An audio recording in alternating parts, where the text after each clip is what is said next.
നമസ്കാരം. ഇൻഫോർ ന്യൂസിന്റെ ഇന്നത്തെ വാർത്തകളിലേക്ക് സ്വാഗതം. ആദ്യം പ്രധാന വാർത്തകൾ.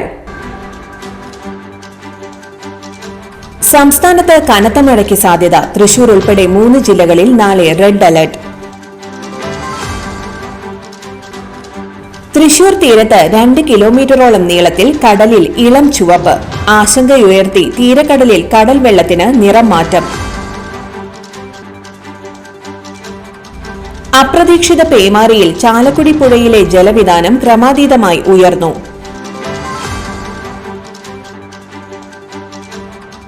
പരമ്പരാഗത മത്സ്യബന്ധന യാനങ്ങൾക്കുള്ള മണ്ണെണ്ണ വിതരണം അവതാളത്തിലായതായി പരാതി. കോടികൾ ചെലവഴിച്ച് നിർമ്മിച്ച തൃശൂർ പബ്ലിക് ലൈബ്രറിയുടെ പുതിയ കെട്ടിടം തെരുവ് നായ്ക്കളുടെയും സാമൂഹിക വിരുദ്ധരുടെയും താവളമായി മാറുന്നു. കൂടപ്പുഴ നിത്യസഹായമാതാ ദേവാലയത്തിൽ മതബോധന യൂണിറ്റിന്റെ നേതൃത്വത്തിൽ ടോയ്സ് റീ കളക്ഷൻ പ്രോഗ്രാം നടത്തപ്പെട്ടു. വിശദമായ വാർത്തയിലേക്ക്. സംസ്ഥാനത്ത് കനത്ത മഴയ്ക്ക് സാധ്യത. തൃശൂർ ഉൾപ്പെടെ 3 ജില്ലകളിൽ നാളെ റെഡ് അലർട്ട്. കേരളത്തിൽ വരും ദിവസങ്ങളിൽ ശക്തമായ മഴയ്ക്ക് സാധ്യത. സംസ്ഥാനത്ത് നാളെ അതിതീവ്ര മഴ സാധ്യതയാണ് കാലാവസ്ഥാ നിരീക്ഷണ കേന്ദ്രം പ്രവചിച്ചിരിക്കുന്നത്. നാളെ 3 ജില്ലകളിൽ റെഡ് അലർട്ട് പ്രഖ്യാപിച്ചു. ഇടുക്കി, എറണാകുളം, തൃശൂർ ജില്ലകളിലാണ് നാളെ റെഡ് അലർട്ട് പ്രഖ്യാപിച്ചിരിക്കുന്നത്. അതേസമയം ഇന്ന് എല്ലാ ജില്ലകളിലും മഴ മുന്നറിയിപ്പുണ്ട്. 6 ജില്ലകളിൽ ഇന്ന് ഓറഞ്ച് അലർട്ടാണ് പ്രഖ്യാപിച്ചിരിക്കുന്നത്. പത്തനംതിട്ട, ആലപ്പുഴ, കോട്ടയം, ഇടുക്കി, എറണാകുളം, തൃശൂർ ജില്ലകളിലാണ് ഇന്ന് ഓറഞ്ച് അലർട്ട് ഉള്ളത്. മറ്റ് ജില്ലകളിൽ യെല്ലോ അലർട്ടാണ് പ്രഖ്യാപിച്ചിരിക്കുന്നത്. സംസ്ഥാനത്ത് അടുത്ത 5 ദിവസത്തേക്ക് ശക്തമായ മഴയ്ക്ക് സാധ്യതയുണ്ടെന്നാണ് കാലാവസ്ഥാ നിരീക്ഷണ കേന്ദ്രത്തിന്റെ മുന്നറിയിപ്പിൽ പറയുന്നത്. ഓഗസ്റ്റ് 5, 6 തീയതികളിൽ ഒറ്റപ്പെട്ട അതിതീവ്ര മഴയ്ക്കും ഓഗസ്റ്റ് 4 മുതൽ 7 വരെ ഒറ്റപ്പെട്ട അതിശക്തമായ മഴയ്ക്കും സാധ്യതയെന്ന് കേന്ദ്ര കാലാവസ്ഥാ വകുപ്പ് അറിയിച്ചു. തൃശൂർ തീരത്ത് 2 കിലോമീറ്ററോളം നീളത്തിൽ കടലിൽ ഇളം ചുവപ്പ്. ആശങ്കയുയർത്തി തീരക്കടലിൽ കടൽ വെള്ളത്തിന് നിറം മാറ്റം. തീരക്കടലിൽ കടൽവെള്ളത്തിന് ഇളം ചുവപ്പ് നിറം കണ്ടത് മത്സ്യത്തൊഴിലാളികളിൽ ആശങ്കയും കൌതുകവും ഉണർത്തി. ഇന്നലെ രാവിലെ മുതലാണ് തീരക്കടലിൽ എടക്കഴിയൂർ ബീച്ച്, അഫയൻസ് ബീച്ച് എന്നിവിടങ്ങളിൽ വെള്ളത്തിന് നിറവ്യത്യാസം കണ്ടത്. പദം വന്ന കടൽ തിരകളില്ലാതെ കായൽ പോലെ ശാന്തമായി കിടക്കുകയാണ്. കടലിൽ മീൻ പിടിച്ചിരുന്ന മത്സ്യത്തൊഴിലാളികളും തീരക്കടലിൽ വലവീശി മീൻ പിടിച്ചിരുന്ന തൊഴിലാളികളുമാണ് നിറവ്യത്യാസം കണ്ടത്. 2 കിലോമീറ്ററോളം നീളത്തിലാണ് ഇളം ചുവപ്പ് നിറം ഉള്ളത്. ഇത്തരത്തിലൊരു പ്രതിഭാസം കണ്ടിട്ടില്ലെന്ന് പഴമക്കാർ പറയുന്നു. മഴവെള്ളവും കടൽവെള്ളവും ചേർന്ന് വെള്ളത്തിന് നിറമാറ്റം ഉണ്ടാകുമെന്നും അഭിപ്രായമുണ്ട്. നിറമാറ്റത്തെക്കുറിച്ച് പഠനം നടത്തണമെന്നാണ് മത്സ്യത്തൊഴിലാളികളുടെ ആവശ്യം. അപ്രതീക്ഷിത പേമാരിയിൽ ചാലക്കുടി പുഴയിലെ ജലവിതാനം ക്രമാതീതമായി ഉയർന്നു. മഴ നിലച്ചതോടെ വെള്ളത്തിന്റെ കുത്തൊഴുക്കിന് ശമനമുണ്ടായെങ്കിലും മഴ കനത്താൽ പ്രശ്നം ഗുരുതരമാകും. അതിരപ്പള്ളി, വാഴച്ചാൽ വിനോദസഞ്ചാര കേന്ദ്രങ്ങളിൽ ഇന്നും നാളെയും സന്ദർശകർക്ക് പ്രവേശനമില്ല. ഞായറാഴ്ച വൈകിട്ട് മുതൽ തുടർച്ചയായി അതിരപ്പള്ളി മേഖലയിൽ 10 സെന്റിമീറ്റർ തോതിൽ മഴ പെയ്തു. ഇതേ തുടർന്നാണ് പുഴയിൽ അർദ്ധരാത്രി മുതൽ വെള്ളം ഉയരാൻ തുടങ്ങിയത്. തിങ്കളാഴ്ച പുലർച്ചെ ജലനിരപ്പ് 5.45 മീറ്ററിൽ എത്തി താഴ്ന്ന പ്രദേശങ്ങളിലെ പാടശേഖരങ്ങളിൽ ചെറിയ തോതിൽ വെള്ളം കയറുകയും ചെയ്തു. നിലവിൽ എല്ലാ ഡാമുകളും നിറഞ്ഞിരിക്കുകയാണ്. തമിഴ്നാട് ഷോളയാർ ഡാമിൽ വെള്ളത്തിന്റെ അളവ് 100% ആയതിനാൽ ഇവിടെ നിന്ന് കേരള ഷോളയാറിലേക്കും തമിഴ്നാട്ടിലെ പറമ്പിക്കുളം ജലസംഭരണിയിലേക്കും വെള്ളം തുറന്നുവിടുന്നുണ്ട്. നിറഞ്ഞുകിടക്കുന്ന പറമ്പിക്കുളത്ത് നിന്നും പെരിങ്ങൽകുത്ത് ഡാമിലേക്ക് ചെറിയ തോതിൽ വെള്ളം ഒഴുകുന്നുണ്ട്. കേരള ഷോളയാറിൽ വൈദ്യുതി ഉൽപാദനത്തിന് പുറമെ അധിക ജലം പെരിങ്ങൽകുത്ത് ഡാമിലേക്ക് എത്തുന്നുമുണ്ട്. ഇതെല്ലാം കണക്കിലെടുക്കുമ്പോൾ വീണ്ടും ഒരു വെള്ളപ്പൊക്ക ഭീഷണി ഉടലെടുക്കുകയാണ്. ഇനി തുടർച്ചയായി മഴയുണ്ടായാൽ എല്ലാ നിയന്ത്രണങ്ങളും കൈവിട്ടു പോകുമെന്നാണ് പുഴ സംരക്ഷണ സമിതി പ്രവർത്തകർ ആശങ്കപ്പെടുന്നത്. പരമ്പരാഗത മത്സ്യബന്ധന യാനങ്ങൾക്കുള്ള മണ്ണെണ്ണ വിതരണം അവതാളത്തിലായതായി പരാതി. ആയിരക്കണക്കിന് യാനങ്ങളാണ് അഴീക്കുടം, മുനമ്പം, അഴിമുഖം കേന്ദ്രീകരിച്ച് മാത്രം പണിയെടുക്കുന്നത്. സർക്കാർ സബ്സിഡിയോടെ ലഭിച്ചിരുന്ന മണ്ണെണ്ണ വിതരണം വഴിപാടായി മാറിയതോടെ സ്വകാര്യ വിപണിയെ ആശ്രയിക്കേണ്ട അവസ്ഥയിലാണ് തൊഴിലാളികൾ. ഫിഷറീസ്, സിവിൽ സപ്ലൈസ് വകുപ്പുകളുടെ അലംഭാവമാണ് മണ്ണെണ്ണ വിതരണം മുടങ്ങാൻ കാരണമെന്ന് ആരോപണമുണ്ട്. യാനങ്ങളും ഇവയിൽ ഘടിപ്പിക്കുന്ന ഔട്ട്ബോർഡ് എഞ്ചിനുകളും 2 വകുപ്പുകളും പരിശോധിച്ചാണ് മണ്ണെണ്ണ പെർമിറ്റ് അനുവദിക്കുന്നത്.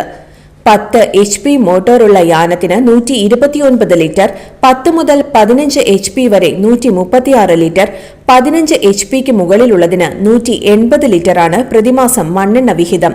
മുൻപ് എല്ലാ മാസവും നൽകിയിരുന്ന മണ്ണെണ്ണ വിഹിതം ഇപ്പോൾ വർഷത്തിൽ ഏതാനും തവണകൾ മാത്രമായി മാറിയിരിക്കുകയാണ്. സർക്കാർ അനുവദിച്ചു തരുന്ന നീല മണ്ണെണ്ണ കിട്ടിയിട്ട് 10 വർഷത്തോളമായി. പൊതുവിതരണ വകുപ്പ് വഴി ലഭിച്ചിരുന്ന വിലക്കുറവുള്ള മണ്ണെണ്ണ കിട്ടാക്കനിയായ അവസ്ഥയാണുള്ളത്. ഒരു ചെറു വള്ളവും അനുബന്ധ വള്ളങ്ങളും ഒരു തവണ കടലിൽ പോയി വരുന്നതിന് 500 ലിറ്ററോളം ഇന്ധനം ആവശ്യമായി വരും. ഇൻബോർഡ് വള്ളങ്ങൾ ഡീസൽ എഞ്ചിൻ ഘടിപ്പിക്കുന്നതുകൊണ്ട് അവയെ മണ്ണെണ്ണ പ്രതിസന്ധി ബാധിക്കുന്നില്ല. ചെറുകിട മത്സ്യത്തൊഴിലാളികളാണ് മണ്ണെണ്ണ പ്രശ്നത്തിൽ വലയുന്നത്. കോടികൾ ചെലവഴിച്ചു നിർമ്മിച്ച തൃശൂർ പബ്ലിക് ലൈബ്രറിയുടെ പുതിയ കെട്ടിടം തെരുവ് നായ്ക്കളുടെയും സാമൂഹിക വിരുദ്ധരുടെയും താവളമായി മാറുന്നു. വൈദ്യുതി കണക്ഷൻ ലഭിക്കാത്തതും അഗ്നിരക്ഷാ സംവിധാനമില്ലാത്തതുമാണ് കെട്ടിടം തുറന്നു പ്രവർത്തിക്കാൻ തടസ്സമായിരിക്കുന്നത്. 1.5 നൂറ്റാണ്ടിലേറെ കാലത്തെ ചരിത്രം പേറുന്ന തൃശൂരിന്റെ സ്വന്തം അക്ഷരഖനിയായ ജില്ലാ പബ്ലിക് ലൈബ്രറിക്കായി ടൗൺഹാളിന് പുറകുവശത്തായി PWD റെസ്റ്റ് ഹൌസിനോട് ചേർന്ന് പുതിയതായി നിർമ്മിച്ച കെട്ടിടമാണ് നാളേറെയായി അനാഥമായി കിടക്കുന്നത്. 5 കോടിയിലധികം രൂപ ചെലവഴിച്ച് 3 നിലകളിലായി നിർമ്മിച്ച കെട്ടിടമാണ് തെരുവ് നായ്ക്കളുടെയും സാമൂഹ്യ വിരുദ്ധരുടെയും വിഹാര കേന്ദ്രമായി മാറിയത്. PWD ആണ് കെട്ടിടം ഡിസൈൻ ചെയ്ത് നിർമ്മിച്ചതെങ്കിലും സാങ്കേതിക പ്രശ്നങ്ങൾ കാരണം കെട്ടിടത്തിന് നമ്പറോ വൈദ്യുതി കണക്ഷനോ ലഭിച്ചിട്ടില്ല. അതുമാത്രമല്ല 3 നിലകളിലായി നിർമ്മിച്ചിരിക്കുന്ന ഈ കെട്ടിടത്തിൽ അഗ്നിരക്ഷാ സംവിധാനം ഒരുക്കുന്നതിലും പൊതുമരാമത്ത് വകുപ്പിന് പാളിച്ച സംഭവിച്ചു. ഇതെല്ലാം ഒരുക്കിയ ശേഷം മാത്രമേ പുതിയ ലൈബ്രറി കെട്ടിടം തുറന്ന് പ്രവർത്തിക്കാനാകൂ. വളരെ അപൂർവമായ പുസ്തകശേഖരമടക്കം 1.25 ലക്ഷത്തിലേറെ വരുന്ന പുസ്തകങ്ങളുടെ സംരക്ഷകരായ തൃശൂർ പബ്ലിക് ലൈബ്രറി സ്ഥലപരിമിതിയാൽ വീർപ്പുമുട്ടുകയാണ്. കൂടാതെ കെട്ടിടത്തിന്റെ ചോർച്ചയും പുസ്തകങ്ങളുടെ സംരക്ഷണ കാര്യത്തിൽ ഇവർക്ക് വലിയ വെല്ലുവിളിയാണ് ഉയർത്തുന്നത്. കൂടപ്പുഴ നിത്യസഹായമാതാ ദേവാലയത്തിൽ മതബോധന യൂണിറ്റിന്റെ നേതൃത്വത്തിൽ ടോയ്സ് റീകളക്ഷൻ പ്രോഗ്രാം നടത്തപ്പെട്ടു. HM റെയ്സൻ ആലൂക്ക അധ്യക്ഷത വഹിച്ചു. സെക്രട്ടറി അനീറ്റ ജോസ് സ്വാഗതം പറഞ്ഞ പരിപാടി വികാരി ഫാദർ ജോസ് വെതമറ്റിൽ ഉദ്ഘാടനം ചെയ്തു.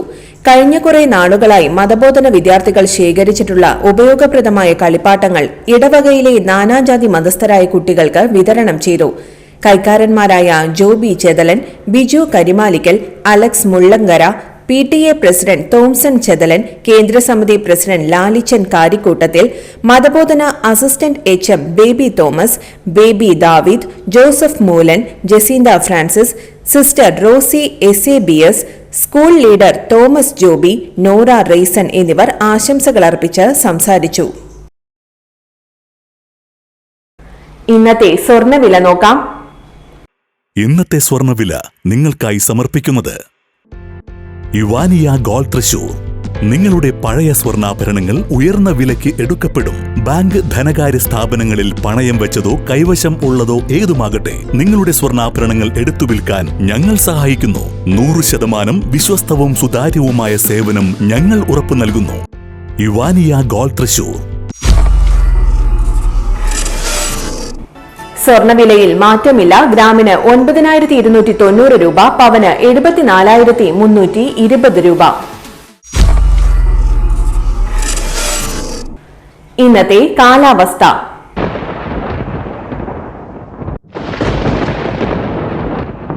കൂടിയ താപനില 29 ഡിഗ്രി സെൽഷ്യസ്, കുറഞ്ഞ താപനില 24 ഡിഗ്രി സെൽഷ്യസ് രേഖപ്പെടുത്തി.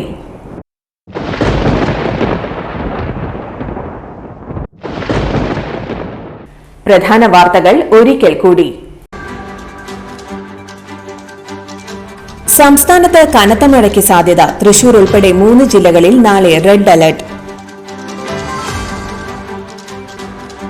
തൃശൂർ തീരത്ത് 2 കിലോമീറ്ററോളം നീളത്തിൽ കടലിൽ ഇളം ചുവപ്പ്. ആശങ്കയുയർത്തി തീരക്കടലിൽ കടൽ വെള്ളത്തിന് നിറം മാറ്റം.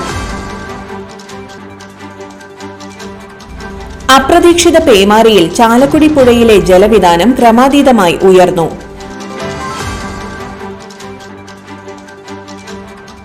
പരമ്പരാഗത മത്സ്യബന്ധന യാനങ്ങൾക്കുള്ള മണ്ണെണ്ണ വിതരണം അവതാളത്തിലായതായി പരാതി.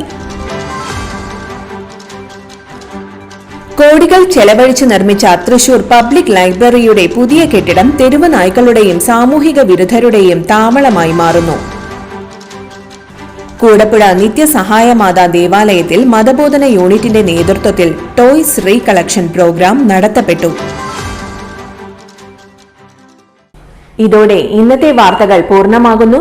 ഇന്നത്തെ വാർത്തയുടെ പുനർസംരക്ഷണം രാത്രി 10:30-നും 11:30-നും, രാവിലെ 6:30, 7:30, 8:30, ഉച്ചയ്ക്ക് 12 മണി എന്നീ സമയങ്ങളിൽ ഉണ്ടായിരിക്കും. തൃശൂർ ജില്ലയിലെ മുഴുവൻ വാർത്തകളും N4 ന്യൂസ് എന്ന യൂട്യൂബ് ചാനലിലും ഫേസ്ബുക്ക് പേജിലും ലഭ്യമാണ്. വാർത്തകൾക്കായി ചാനൽ സബ്സ്ക്രൈബ് ചെയ്യുക. വാർത്തകളും അറിയിപ്പുകളും സ്വീകരിക്കുന്ന നമ്പർ 9895070239. നന്ദി, നമസ്കാരം.